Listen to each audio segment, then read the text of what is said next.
Salut tout le monde, c'est Kirby54 et bienvenue pour cette nouvelle vidéo de collection de jeux vidéo. On reste encore une fois sur les bases de ma chaîne YouTube et je vais vous présenter pour la troisième fois ma collection Sonic. Comme d'habitude, je vais vous présenter à peu près l'ensemble des titres que je possède actuellement pour ma collection Sonic. Je ne vais pas m'étaler sur les nombreux goodies parce qu'il faut savoir qu'il y a énormément de goodies sortis à l'effigie de la série Sonic. Et puis pour le peu que je possède, ça sert à rien que je m'attarde dessus. Je vais vraiment juste vous présenter les bases, c'est-à-dire les jeux vidéo. Le seul goodie que je vais vous présenter dans cette collection, c'est juste l'Amiibo Sonic en rapport avec son apparition dans les Smash Bros. C'était à partir de la version Wii. Et bien nous allons commencer cette collection par le commencement avec le tout premier Sonic sorti sur de l'histoire sur la Mega Drive. Il s'agit bien entendu de Sonic the Hedgehog, tout simplement. Vraiment la base du jeu, enfin ce qui faisait la force de Sonic à l'époque et même à l'heure actuelle, on le voit moins puisque les joueurs ont eu tendance à plus se plaindre parce que Sonic était compliqué à jouer, donc il y avait des gens qui étaient déçus parce que à l'heure actuelle les joueurs ils veulent des jeux faciles où il faut qu'ils soient tenus par la main des développeurs, mais c'est pas ça des jeux vidéo, il nous faut de la difficulté et c'est ça qui faisait la force des Sonic à l'époque et même dans le Sonic Génération, mais je vais en revenir après. Et puis si je peux vous donner une petite anecdote, et bien à la base Sonic devait être beaucoup plus rapide le jeu, mais il s'est avéré que les joueurs qui testaient la version bêta de Sonic s'étaient retrouvés un petit peu malades puisque ça allait beaucoup trop vite, donc ils ont dû alléger la vitesse. Donc ici le premier Sonic. Bien entendu, comme vous regardez cette vidéo, vous pouvez me dire dans les commentaires quel est votre Sonic préféré. Est-ce que vous aimez ou pas Sonic? Est-ce que vous attendez avec grande impatience le vrai retour d'un Sonic et pas le Sonic Boom qui est complètement dégueulasse? D'ailleurs il est là-bas, mais il est tellement dégueulasse que ce jeu que j'ai même pas envie de vous le montrer. On continue avec... je vais peut-être vous montrer mon Sonic préféré. C'est celui-ci.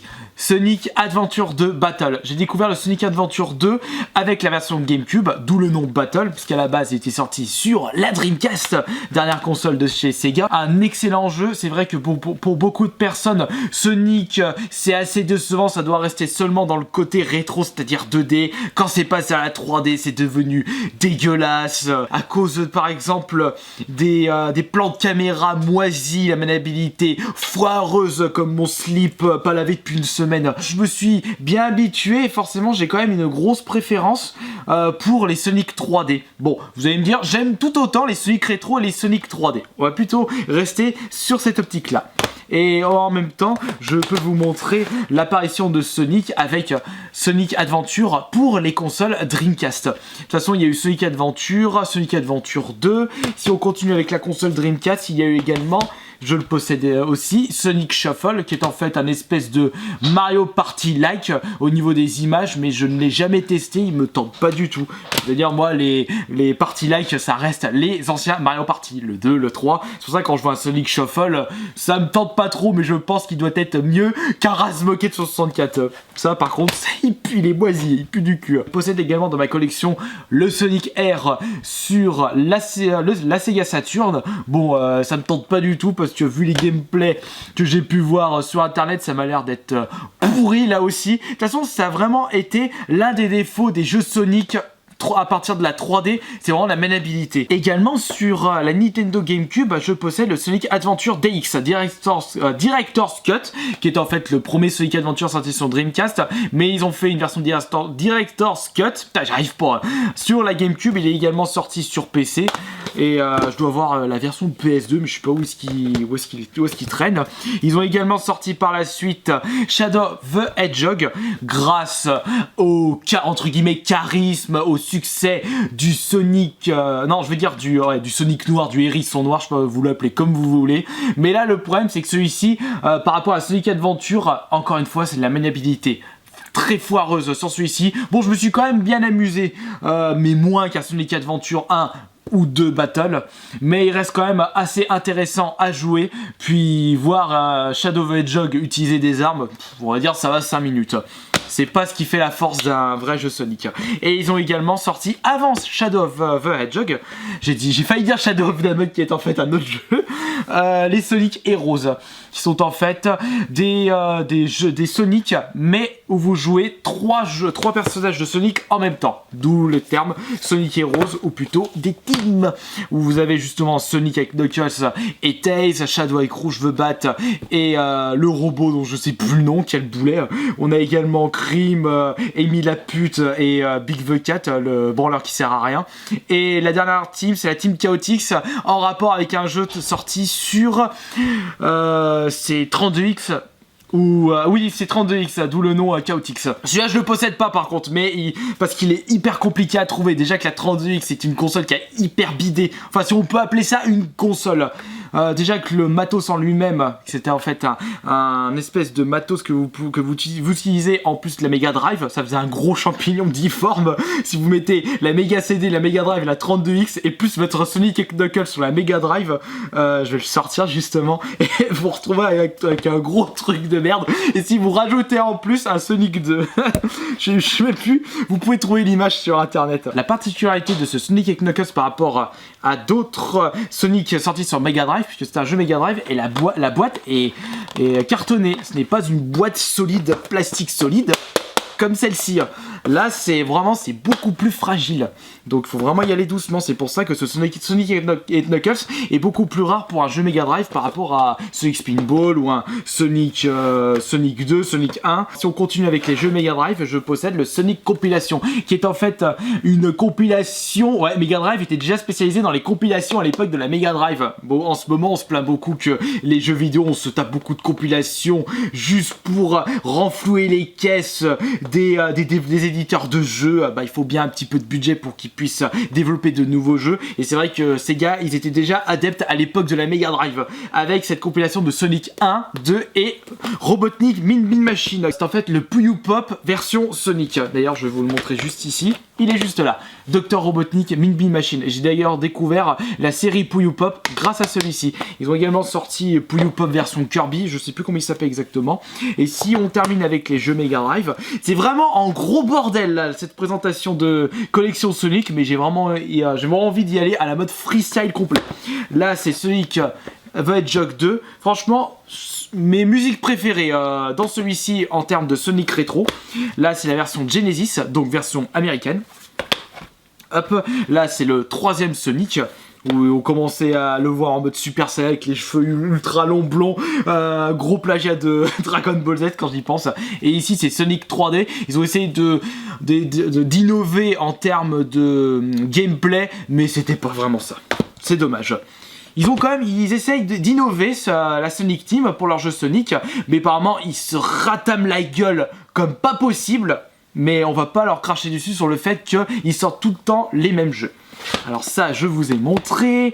On va continuer avec ça, je vous montrerai après. Sonic Heroes, ça je vous ai montré. Alors, nous avons eu également, il n'y a pas eu que des compilations sur la Mega Drive, il y a eu également des compilations sorties sur la GameCube pour pouvoir rejouer à nos jeux préférés Mega Drive sur la console GameCube avec Sonic James Collection, 3 hits d'enfer ici, le Sonic Mega Collection, il marque quoi, 7 titres d'enfer, je sais pas, parce que dans celui-ci, Sonic Gem Collection, il y a en fait Sonic CD ainsi que Sonic the Fighters. Alors celui-ci, je l'ai joué en téléchargement, non pas en téléchargement, en dématériel sur la Xbox 360, il était en promo, mais c'est quoi cette horreur? Là, c'est Sonic Mega Collection Plus, et à la base, si je peux vous donner une anecdote, ce qui nous attirait pour acheter ce jeu avec mon frère, c'est parce qu'à la base, ils voulaient mettre la trilogie Street of Rage dans cette compilation, mais ils l'ont enlevé pour, je crois, faute de droit d'auteur,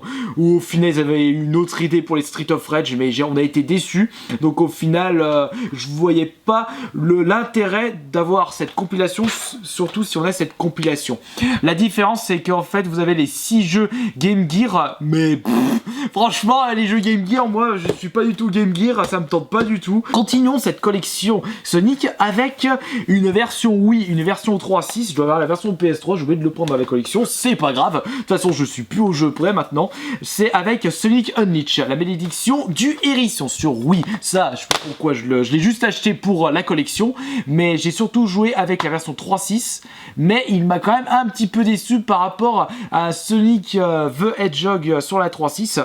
et sur PS3 également, puisque celui-ci, vous avez deux types de gameplay, c'est-à-dire le type standard avec Sonic qui court super vite en mode 3D, et vous avez le mode un peu combat avec Sonic the Werewolf, je sais pas comment ils le disent exactement, en mode loup-garou, mais franchement, au bout d'un moment, les niveaux étaient tellement longués à mort, la fin c'était 30 minutes le niveau, que moi ça m'a gonflé complet, j'avais même pas envie d'y rejouer. J'ai terminé une fois et basta luego. C'est dommage, je trouve, parce qu'il a de bons atouts, et puis le personnage, je sais plus comment il s'appelle, cette petite crotte, il vous fait chier un... Comment on peut dire ça? Un boulet sur pattes. Je sais même plus son nom d'ailleurs, mais il m'a saoulé. Du coup, ce Sonic Unleashed, il m'a un petit peu déçu par rapport à d'autres Sonic 3D sortis sur la même génération de consoles. Bah d'ailleurs, si on continue avec les Sonic de génération console, non, ça c'est Sonic Heroes et Shadow of the Hedgehog sur la PS2. Je vous les ai déjà présentés. Voilà, j'ai quand même préféré celui-ci, même si la maniabilité de celui-ci est exécrable, beaucoup moins bien qu'à Sonic Unleashed. Mais si vous avez un super gameplay, une bonne histoire et des personnages attachants, comme ici il y a eu le rajout de Silver the Hedgehog qui utilise le pouvoir de la télékinésie à défaut de courir rapidement, quel escargot celui-là, eh bien vous préférez jouer à un jeu qui est moins maniable plutôt qu'un jeu qui est plus maniable mais où vous vous faites chier. Voilà, ça c'était un petit avis personnel. Et là nous avons Sonic et le Chevalier Noir. Alors là ils sont allés en mode freestyle Moyen-Âge Game of Thrones avant sa sortie pour sortir ce jeu. Je l'ai même pas joué et il me tente même pas. Je sais même pas ça, faut s'attendre à quoi avec ce jeu. Si vous pouvez me dire dans les commentaires. Et le Sonic of the Secret Rings, sorti uniquement sur la Wii. Ouais, uniquement sur la Wii. Eh bien, je l'ai testé un petit peu, mais maniabilité avec la Wiimote où vous devez bouger un peu comme ça, tel un gros gogol. Ah ouais, c'est trop bien, c'est comme Mario Kart Wii. Oh, faut tourner la Wiimote avec le volant. Je me dis, non, mais arrêtez, franchement. Un jeu Sonic, c'est avec une manette, un joystick, des boutons. Vous faites pas n'importe quoi avec votre Wiimote. Faut arrêter 5 minutes. Maintenant, on va passer au jeu de course Sonic, puisqu'on a deux séries de jeux de course qui valent franchement le détour. On a eu les Sonic Riders et les Sonic All-Star Racing. Ou Sega All-Star Racing. Non, c'est Sonic All-Star Racing. Alors on va commencer avec les Sonic Riders.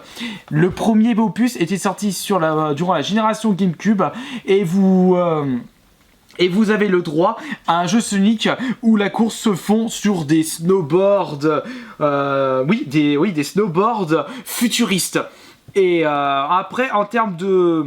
comment je pourrais dire, le gameplay est assez compliqué à prendre en main. Donc pour ceux qui n'ont pas l'habitude des jeux de course assez complexes, vous risquez d'être déçus. Vous n'avez pas continué à jouer après une demi-heure de jeu. Il faut vraiment prendre le temps de comprendre le principe de ce jeu pour pouvoir bien en profiter. Moi, étant donné que je suis un fan de Sonic, je me suis intéressé sur le gameplay assez particulier de ce Sonic Riders et j'ai pu prendre beaucoup de plaisir à jouer à ce Sonic.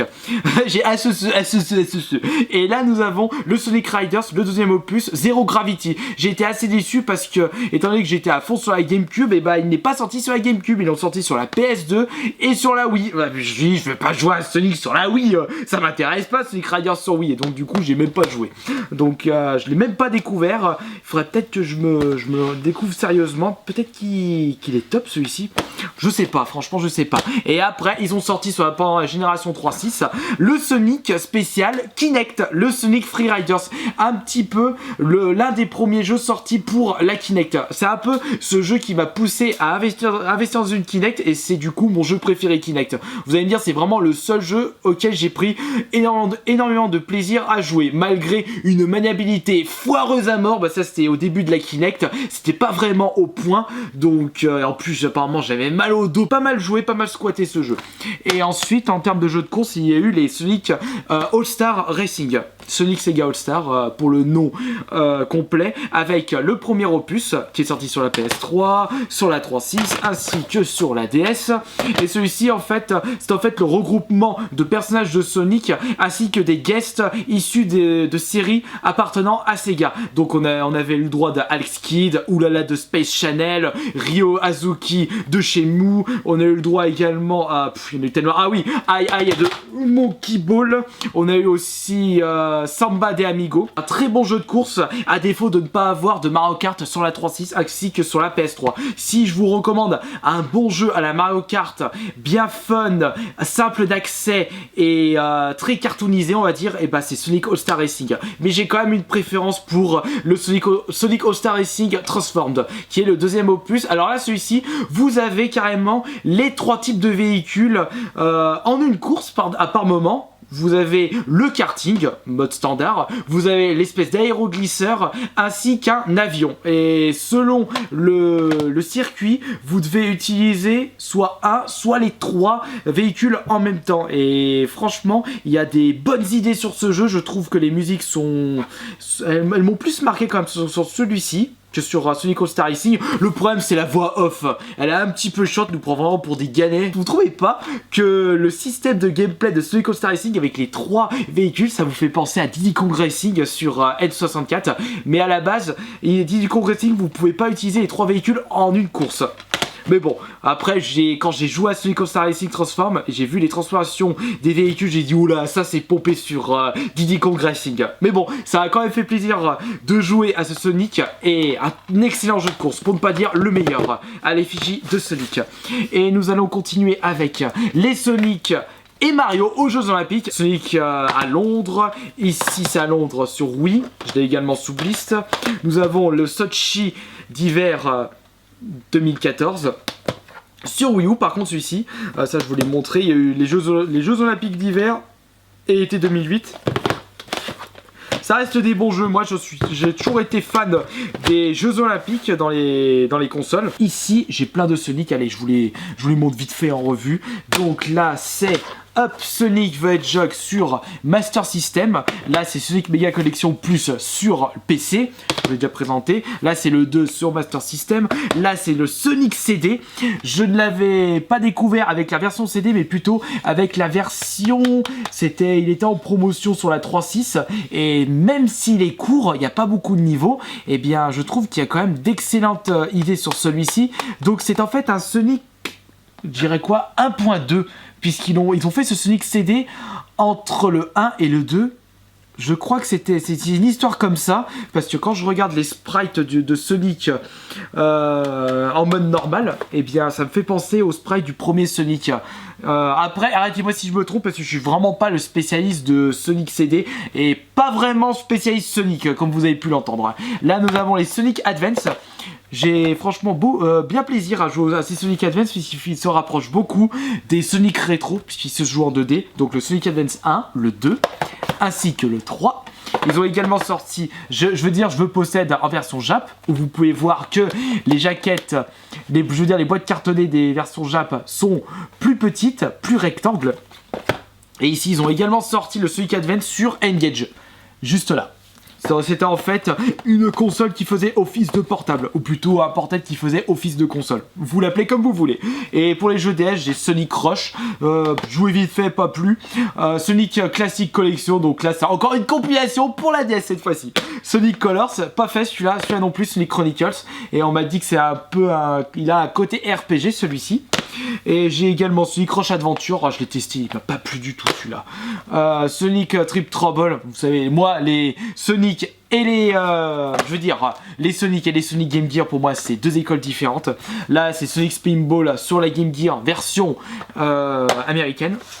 Et on termine cette vidéo de collection avec Sonic Rivals 2 et le 1, j'ai dû vous le montrer ou j'ai oublié de le prendre, avec les Sonic Anniversaire, les 10 ans version Jap, jamais sorti en France malheureusement, et le gros collector, un collector digne de ce nom pour Sonic Génération, et qui est en fait les Sonic, l'anniversaire des 20 ans de Sonic.